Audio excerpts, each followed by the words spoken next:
ഇന്നലെ വൈകിട്ട് പോലീസോട് ഇഷ്ടംപോലെ റിപ്പോർട്ടാണ്. അവിടുത്തെ ജനത്തെക്കാൾ കൂടുതൽ പോലീസ്. പിന്നെ രണ്ട്, ഒരു പള്ളിയിലെ അംഗങ്ങളാണ് ഒരു സ്ഥലത്ത് കൂടുതലെങ്കിൽ സാരമില്ല. വിഷയം അങ്ങനെ അല്ലല്ലോ.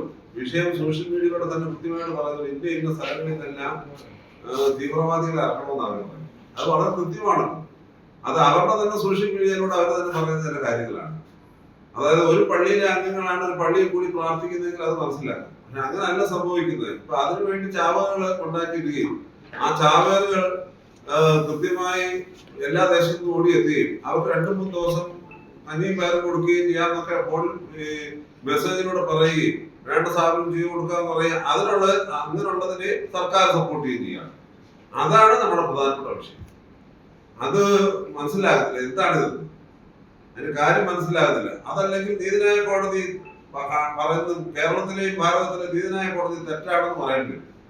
കാരണം നീതിന്യായ കോടതികളെ വെല്ലുവിളിക്കാൻ വേണ്ടിയാണല്ലോ ഈ നാടന്മാർ.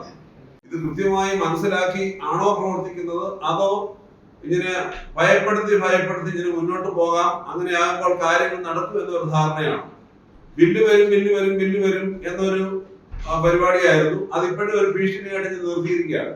അങ്ങനെ നിർത്തി കോടതിയിൽ നിന്ന് വിധി വരുന്ന പള്ളികളിൽ നിയമം നടപ്പിലാക്കാതെ മുന്നോട്ട് പോകുന്നത് എത്ര നാൾ ഇങ്ങനെ മുന്നോട്ട് പോകാനാണ് ഒക്കുന്നത് എന്നുള്ളത് ഗൗരവത്തോടെ ചിന്തിക്കേണ്ട ഒരു വിഷയമാണ്. ഞാൻ പറഞ്ഞത് നിങ്ങൾക്ക് കാര്യങ്ങൾ വ്യക്തമായി കാണുമെന്നാണ് എൻ്റെ ഒരു വിചാരം.